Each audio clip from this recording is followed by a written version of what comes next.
Hi hello வணக்கங்க. 10th and 12th ஸ்டூடெண்ட்ஸ்க்கு முக்கியமான ஒரு பயாலஜி தான் பார்க்க போகிறோம். ஏன் அப்படின்னு பார்த்தீங்கன்னா எக்ஸாம் எல்லாமே வந்துருச்சு. ரொம்ப முக்கியமாக 5 மார்க் கொஸ்டினில் கேட்பாங்க. இது காமனாக நம்மளுக்கும் தெரிஞ்சிருக்கணும். சரியா? Sex determination in human. மனிதர்களில் அப்பா அம்மா கிட்ட இருந்து குழந்தை வரும் பார்த்தீங்களா, அந்த குழந்தை வந்து ஆண் குழந்தையா இருக்கா பெண் குழந்தையா இருக்கா அதை தீர்மானிக்கிறது யாரு? அதுதான் கொஸ்டின். சரியா? அதுக்கு முன்னாடி நம்மளுக்கு ஹியூமனோட குரோமோசோம் எத்தனை? 46 குரோமோசோம். ஹியூமன் கிட்ட 2 டைப் ஆஃப் குரோமோசோம்ஸ் இருக்கும். ஒன்று வந்து ஆட்டோசோம், இன்னொன்று வந்து அல்லோசோம். ஆட்டோசோம் அப்படின்னா பாடி குரோமோசோம் எத்தனை இருக்கும்னு பார்த்தீங்கன்னா 22 பேர், அதாவது 44 குரோமோசோம். அல்லோசோம் அப்படின்னா செக்ஸை டிட்டர்மினேஷன் பண்ணக்கூடிய குரோமோசோம். அது வந்து எவ்வளோ இருக்கும்னு பார்த்தீங்கன்னா 2 தான் இருக்கும், அதாவது ஒரு பேர். சரியா? புரிஞ்சிச்சா? அப்படியே கான்செப்ட் வாங்க.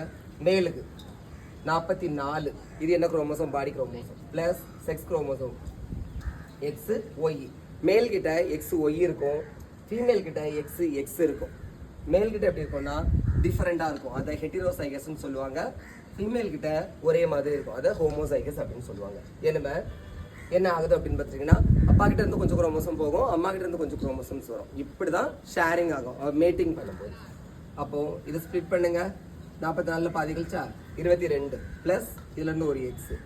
இதை ஸ்ப்ளிட் பண்ணுங்க 22 ப்ளஸ், ஆனால் ஆட் பண்ணி பாருங்க கரெக்டாக வரும் 46 குரோமோசோம். அதே மாதிரி இதை ஸ்ப்ளிட் பண்ணுங்க 22 ப்ளஸ் எக்ஸ், அது மாதிரி 22 ப்ளஸ் எக்ஸ். ஓகேவா?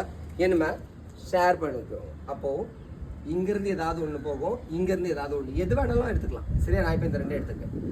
22 44. அப்பா கிட்ட இருந்து அது மாதிரி அம்மா கிட்ட இருந்து ப்ளஸ் அப்பா கிட்ட இருந்து அம்மா கிட்ட இருந்து எக்ஸு எக்ஸு சேமாக இருக்குது. அப்போ என்ன பேபி? Female baby. ஓகேவா? அடுத்தது ரிமைனிங் எது மிச்சம் இருக்குது? இங்கே இது இருக்குது, இங்கே அது மாதிரி இது இருக்குது. எப்படி வேணாலும் நீங்கள் எடுத்துக்கலாம்.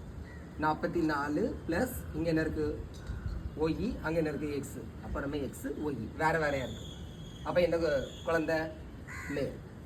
இதில் மேல்கிட்ட இருக்கும்போது மட்டும்தான் சேஞ்ச் ஆகிறதுக்கான பாசிபிள் இருக்கும். இப்போ இந்த இடத்துல எக்ஸ் இருந்துச்சுன்னு நினச்சிக்கோங்களா, எல்லாமே என்ன குழந்தையாக தான் வரும்? ஃபீமேல் பேபியாக தான் வந்துகிட்டே இருக்கும். இங்கே ஒய் இருக்கும்போது மட்டும்தான் வேரியேஷன் ஆகுது. அப்போது ஒரு குழந்தை ஆண் குழந்தையா பெண் குழந்தையாங்கிறத தீர்மானிக்கிறது யார் அப்படின்னு பார்த்தீங்கன்னா மேல் தான், அதாவது அப்பா தான் அதை தீர்மானிப்பாங்க. ஓகேவா? ஆனால் நம்மளோட சொசைட்டி எப்படி ஆயிடுச்சு அப்படின்னு பார்த்தீங்கன்னா பழைய படங்கள் எல்லாம் பார்த்துருப்பீங்க. கண்டினியூவாக அந்த வீட்டில் உள்ளவங்க வந்து பெண் குழந்தையே பெற்றுக்கிட்டு இருக்காங்க அப்படின்னா அந்த சமுதாயம் அவங்கள தான் திட்டம். ஏன்னா அது மேல் டாமினேஷன் சொசைட்டி. ஆனால் அவங்கள திட்டக்கூடாது, எல்லாருமே சேர்ந்து யாரை தான் திட்டணும்? மேலே தான் திட்டணும். சரியா? ஓகேவா? புரிஞ்சுருக்கோன்னு நினைக்கிறீங்க. பிடிச்சிருந்தா லைக் பண்ணுங்கள். தேங்க்யூ.